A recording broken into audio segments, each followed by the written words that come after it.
Uma present ang tambalang inidolo ng bayan. Sa kwentuhang may katuturan, walang personalan. Cool Tutan, hosted by Tito Tutan and Daddy Cool sa aming bagong tahanan tuwing linggo, alas 10 ng gabi.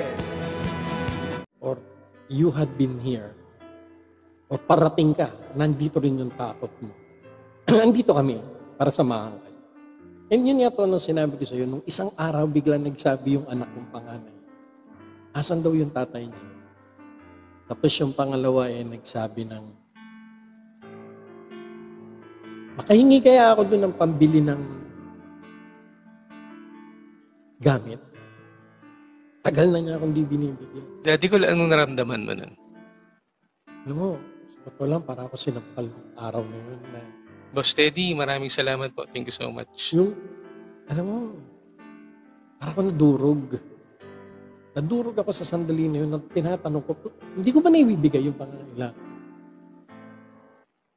Hindi ba enough na nagawa ko para sa para hanapin niyo pa?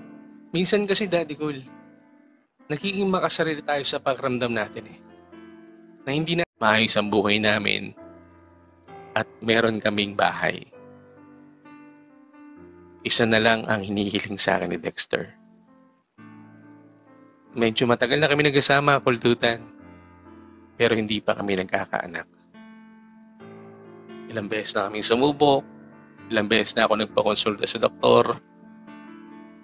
Wala naman nakikitang diferensya.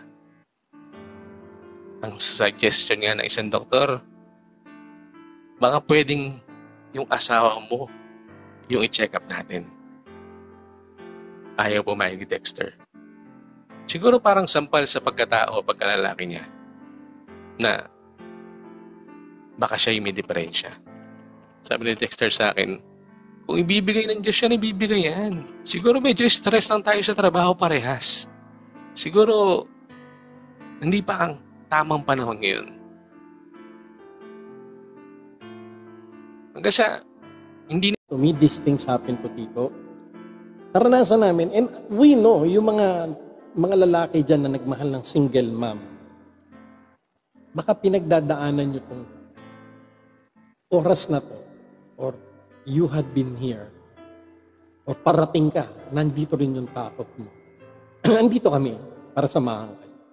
And yun nga to, nung sinabi ko sa iyo, nung isang araw bigla nagsabi yung anak kong panganay, asan daw yung tatay niya? Tapos yung pangalawa nagsabi ng, makahingi kaya ako doon ng pambili ng gamit? Tagal na niya akong di binibigyan. Daddy ko, anong naramdaman mo nun? Alam mo, sa totoo lang, para ako sinampal ng araw na yun. Boss Teddy, maraming salamat po. Thank you so much. Yung, alam mo, para ako nadurog. Nadurog ako sa sandali na yun. Tinatanong ko, hindi ko ba naibibigay yung pangangailangan?